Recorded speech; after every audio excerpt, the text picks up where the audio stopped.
Buddha's secret to success is not wishing. The Buddha's last words, be a lamp unto yourself. Therefore, Ananda, be a lamp unto yourself. Rely upon yourself alone. Do not rely upon anyone else. Let the Dhamma be your lamp. Let the Dhamma be your refuge, with no other refuge.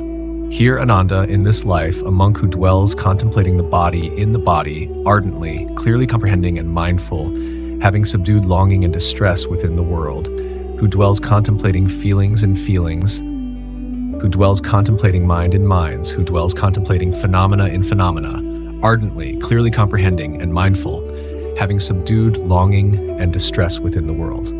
Thus Ananda, a monk, is his own lamp, is his own refuge, without other refuge, having the Dhamma as his lamp, having the Dhamma as his refuge, with no other refuge. Those monks, Ananda, who now or after my passing will be their own lamps, will rely on themselves alone, and not rely on any other, that having the Dhamma as their lamp, having the Dhamma as their refuge, with no other refuge. These, Ananda, are said to be supreme among my monks, those who are eager to learn. The word Deepa can mean both lamp and island. Hence, it can be translated as, be a torch unto yourself and go forth alone, or build an island unto yourself. In this unique and pivotal instruction, the Buddha emphasized two key points. Be your own lamp, rely upon yourself, not depending upon anyone else. Take the Dhamma as your lamp, take the Dhamma as your refuge, without depending on anything else. These principles may be seen as a true reflection of the life of seeking, practicing, and stabilizing the teachings, based on his own experiences and encompassing the entirety of the Dhamma he expounded over 45 years to guide his disciples. Chapter 1. Self-Reliance on the Path to Enlightenment. The Buddha's Journey. Indeed, we see clearly that over more than 6 years of seeking, practicing, and stabilizing the path, the Buddha himself relied on personal effort. He sought the path and asked about the path from two renowned non-Buddhist teachers of the time, Alara Kalama and Uttaka Ramaputra.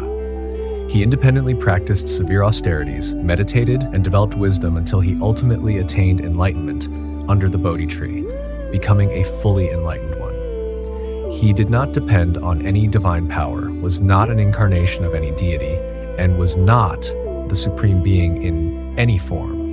He was merely a person who, with the strength of human physical and mental capacities, successfully sought the path, practiced it effectively, and fully realized it, as we can clearly see in his life, if we set aside the later embellishments that sanctify his life. He sought the path and learned the path independently and expressed it as follows. It is not only Alara Kalama who has faith, I too have faith. It is not only Alara Kalama who is mindful, I too am mindful. It is not only Alara Kalama who is concentrated, I too am concentrated. It is not only Alara Kalama who has wisdom, I too have wisdom. Thus, I should strive to attain the state that Alara Kalama, after his own practice and realization, proclaimed.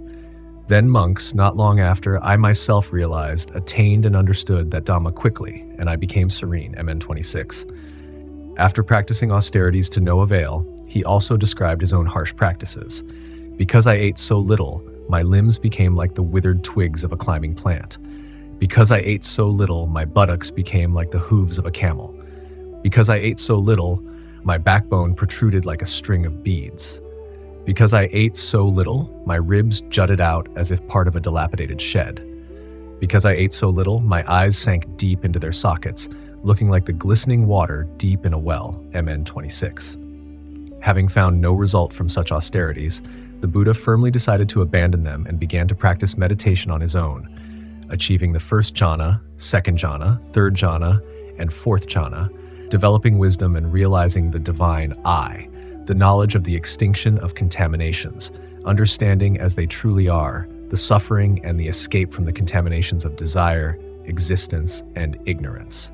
For one who had thus liberated himself, he arose with the knowledge, birth is extinguished, the holy life has been lived, what had to be done has been done, there is no more coming back to this state, MN 26. Thus, from his own experience, having abandoned austerities, practicing meditation, and developing wisdom, the Buddha realized the supreme enlightenment. For the teacher who relied on self-effort to seek, learn, and realize the path, the main teaching he imparted to his disciples over 45 years of teaching was the instruction of self-reliance.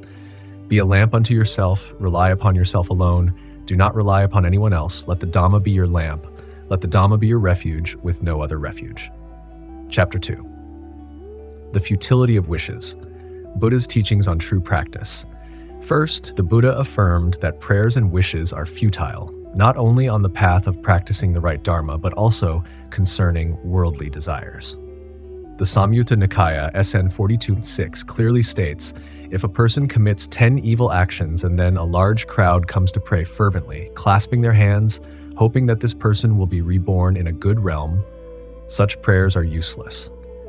The person who has committed 10 evil actions will fall into hell, just as if someone throws a rock into a lake and a crowd prays for the rock to float. It cannot defy sinking to the bottom, just as their prayers cannot change the outcome. Conversely, if a person abandons 10 evil actions and performs 10 good deeds, even if a large crowd prays and beseeches that this person will fall into hell, their prayers will not be fulfilled. This person will still be reborn in a good realm among humans or heavenly beings. It's like someone who submerges a barrel of oil in water and then breaks the barrel. The oil will rise to the surface. Even if a large crowd prays for the oil to sink, their prayers will inevitably fail and the oil will still rise. The Anguttara Nikaya SN 7.71 further affirms the futility of prayer and supplication.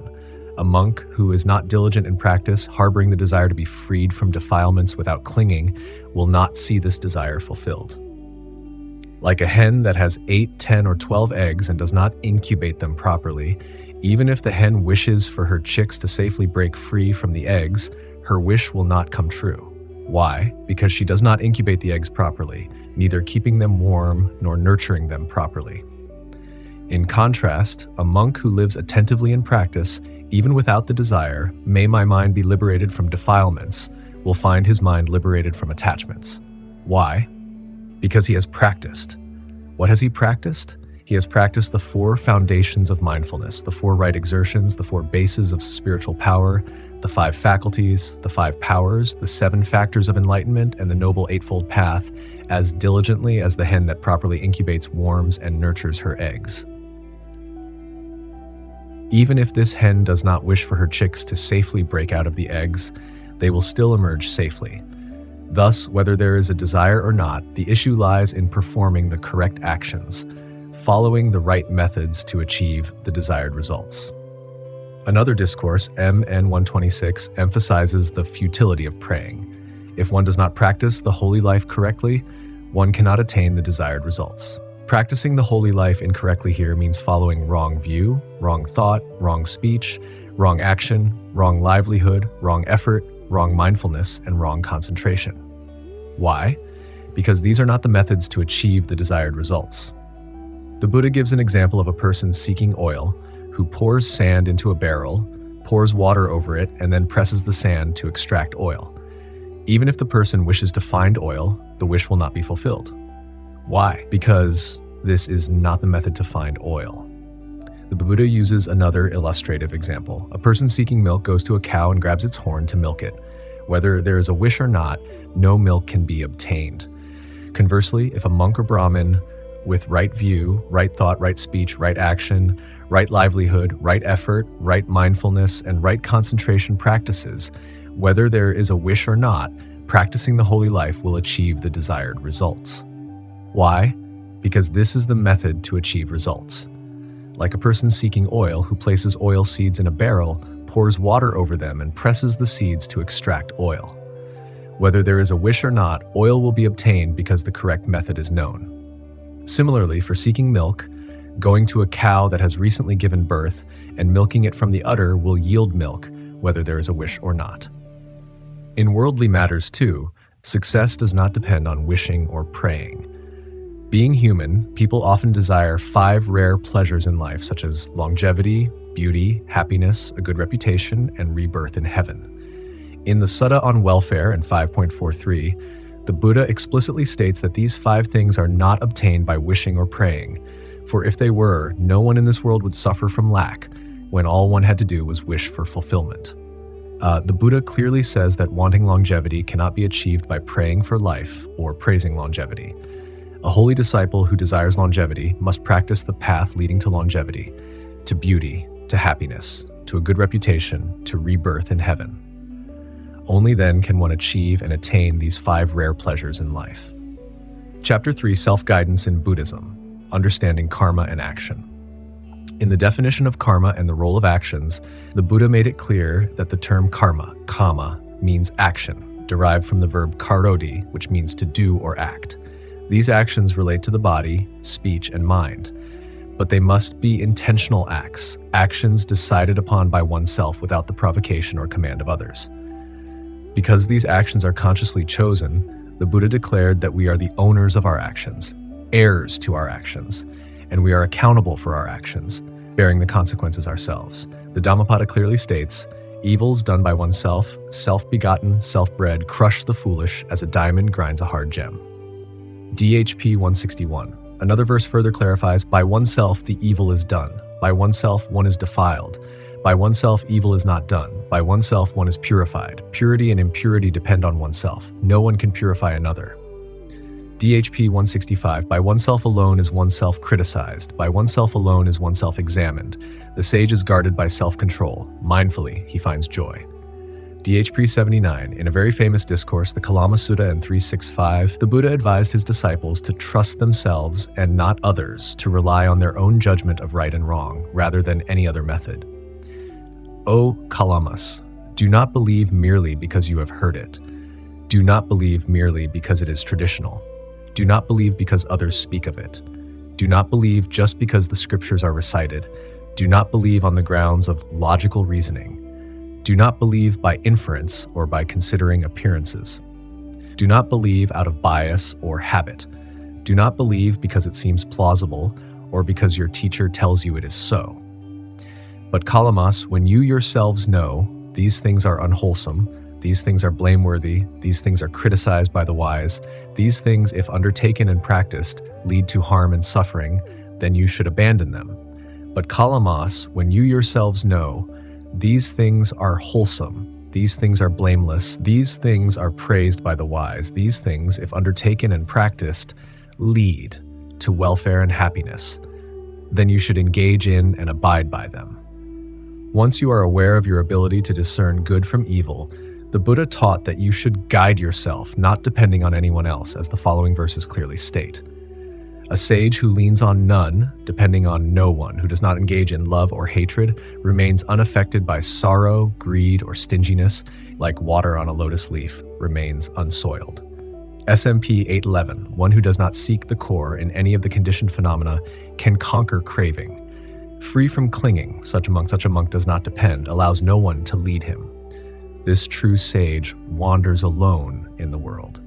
SMP 3364, yet the Buddha was cautious. Although he was enlightened and liberated, with no one more enlightened or liberated than him, he still saw the need to lean on a monk or Brahman. Therefore, I pay homage with respect and live depending on a monk or Brahman to fulfill the discipline, concentration, wisdom, liberation that are not yet fulfilled.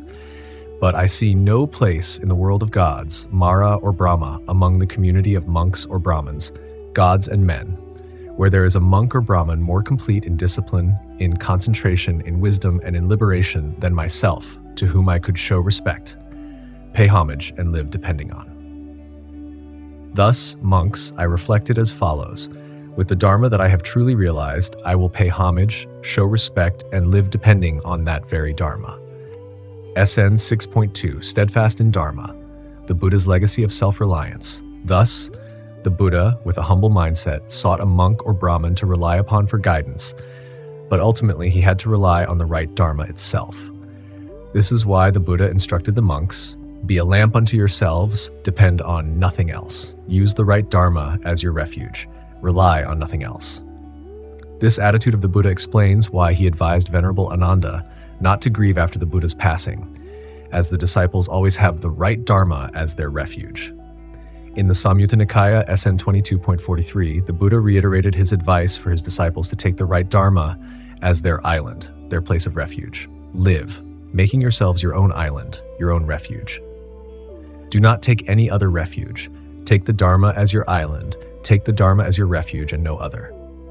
In the Gopaka Moggallana Sutta, MN 108, we see that the Buddha's disciples, after his passing, acted precisely as he instructed.